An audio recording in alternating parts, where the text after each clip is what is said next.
Today on Yellow Jacket Garage, I'm going to fix something that I broke a long time ago with this.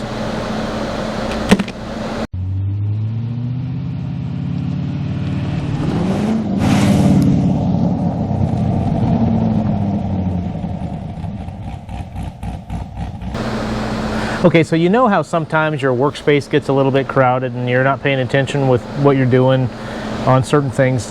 Well, I've got a little welder that I've had this thing for a better part of 20 years or more, and a long time ago I was in the workspace and I actually was using the welder, left the ground clamp on the ground and ran over it, and so yeah, it pretty much squashed it flat, and it works. I mean, I can still use it and everything, but it's difficult to squeeze and it just doesn't look nice. And so what I'm going to do is take the cable off of this clamp, and then I am going to drill a hole here and use this as the clamp. So went down to the local parts store, picked this thing up. I think it was about 20 bucks, and so now I'm going to sacrifice it for the good of the shop. Alright, so I got this out of the package, but before I go drilling on this, I want to take this apart and see what I'm working with. It looks like I've just got the cable that's kind of mashed in there a little bit. It's not even on a terminal or anything like that, so not really a big fan of that. So we'll see what we can do about that. It's being a booger.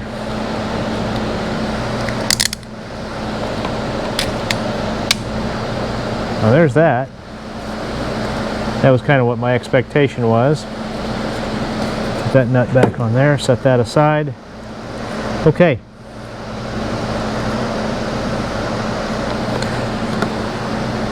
I'm going to put a terminal end on that and try another trick that I was told about and see how that works. Alright, so I took a minute to get some stuff together. I'm using that as a weight. Got a acid brush. I want to try to kind of get some of the flux down in here, and so I'm going to brush some on there. I know I can heat this up and dunk this in it and it'll be a lot better, but ain't nobody got time for that.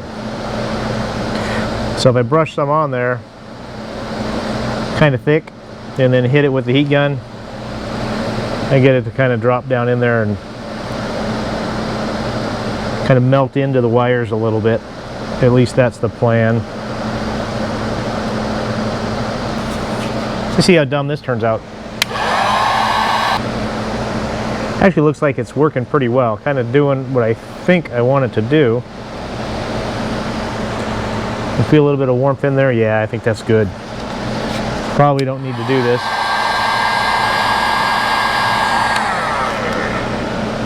Nope, happy with that. Alright, so my buddy RJ, his YouTube channel is Revamp Motors by RJ, look him up. But he does this stuff for a living, and so he says that what I should do before I crimp these on is drill a hole in there and then put the flux in there, crimp it on, and throw some solder in there. So that's what I'm going to do. And let me go take this over, chuck it up in the drill press, stick a hole in it, and then we'll run the crimp on it and see what it looks like. Alright, so I drilled a little teeny tiny hole in there, and it was a 1/16, and so now what I'm going to do is put the cable back on the terminal back on the cable, and the plan here is I'm going to go ahead and crimp it, and then with that little hole I'm going to use that to flux the get the solder to go in there. Maybe.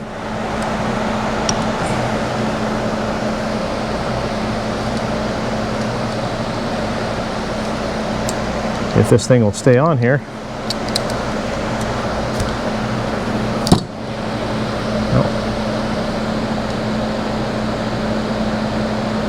Alright, got that one crimped on there, and so I think I'm going to hit it with another crimp just to make it a little bit tighter. And then I'm going to go ahead and hit it with the solder here in a minute. Alright, so that worked out okay. I used the propane torch to get it soldered on there. The problem that I ran into is I boogered that up right there, and so it doesn't look as clean as I wanted it to. I'm going to clean up this crispiness here and then hit it with some heat shrink or shrink wrap and put it on there, and it should be good. Be right back. Alright, so it doesn't look perfect, but it doesn't look terrible either. I mean, there's a close-up of what that looks like with the heat shrink on there, and it's kind of pulled it down and everything, but yeah, that thing is, it's on there, and I'm happy with that. So now the next part of it, and toss that to the side, is to drill this.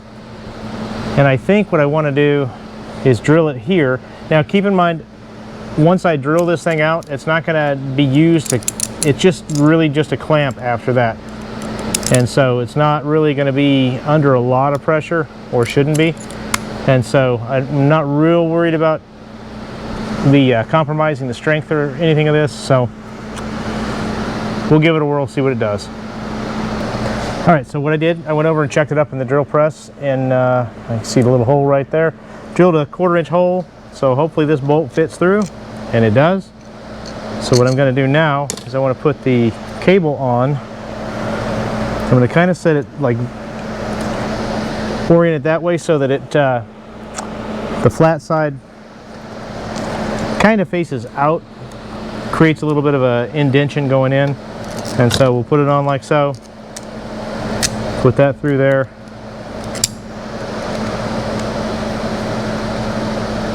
Put that on there. Nope, wrong size. Let me go get some tools to tighten this thing down, and then I'll probably take the Dremel and cut the head of that off and grind it up so that it's nice and smooth with no sharp edges. Be right back. Alright, I'm back with these. That's a 7/16. Let me tighten it down, kind of get it sort of in place where I want it, because I want to have a little bit of room, kind of a little bit of wiggle room.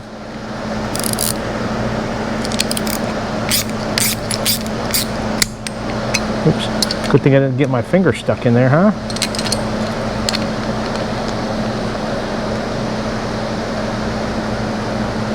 Ooh, that ought to be tight enough.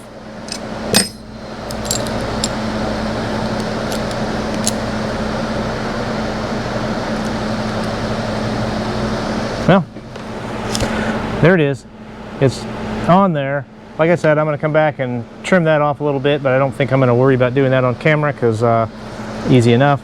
But that is my clamp.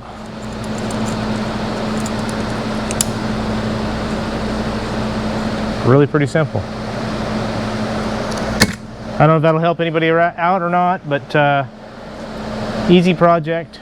If you need a clamp, 20 bucks. I think I saw these some replacement clamps in the store that were brass and a heavy spring and everything, and if I remember correctly, they were about 20 bucks anyway. So I made my own with a little bit of time, and I think for what I need, this might wind up being a little bit better.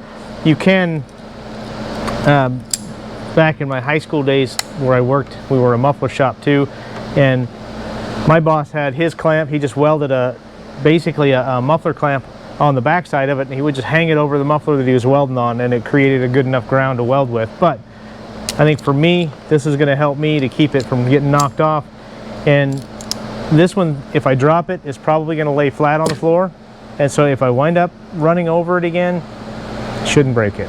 So hopefully this is a tip that works out, that might help some of you guys out, or you may have already done this, but we'll see how it works. But hey, thanks for being here. Thanks for watching Yellow Jacket Garage. If you like what you've seen so far, consider subscribing. I appreciate it. Other than that, that's it for this video. Again, thanks for being here, and we'll see you on down the road.